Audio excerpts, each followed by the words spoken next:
الصلاة والسلام عليك يا رسول الله. الصلاة والسلام عليك يا حبیب اللہ.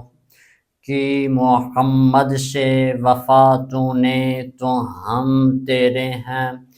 کہ محمد سے وفا تو نے تو ہم تیرے ہیں.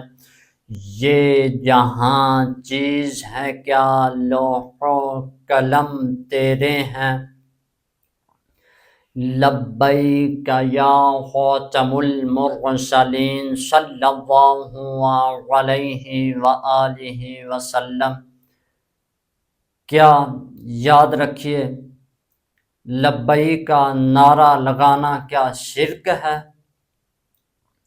آئیے اس کے بارے میں تھوڑا سا جانتے ہیں.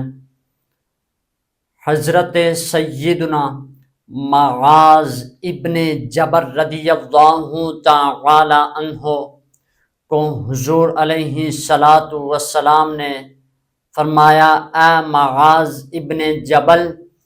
حضرت سیدنا معاذ ابن جبل رضی اللہ تعالی عنہ نے فرمایا، لبیک یا رسول اللہ صلی اللہ علیہ وآلہ وسلم، یا رسول اللہ میں حاضر ہوں.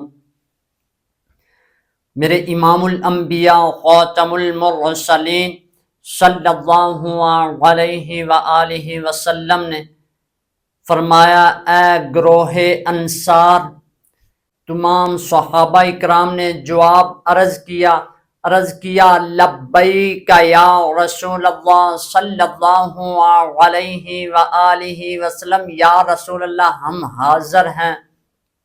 حضرت سیدنا ابو ذر رضی اللہ تعالی عنہ آپ ارشاد فرماتے ہیں، ایک دفعہ نبی اکرم خاتم المرسلین صلی اللہ علیہ وآلہ وسلم نے مجھے بلایا. میں نے کہا لبیک یا رسول اللہ صلی اللہ علیہ وآلہ وسلم، یا رسول اللہ میں حاضر ہوں.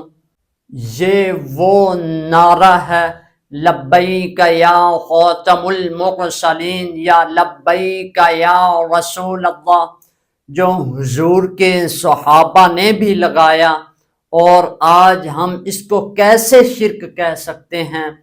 آئیے حضور کے صحابہ کے فرمان پر عمل کریں، اور یہ وہ نعرہ ہے انشاءاللہ ہر شخص، ہر آدمی، ہر بچے، ہر بڑے تک پہنچے گا، تاکہ میرے حضور خاتم المرسلین صلی اللہ علیہ وآلہ وسلم کے دین کا پیغام عام ہو جائے گا.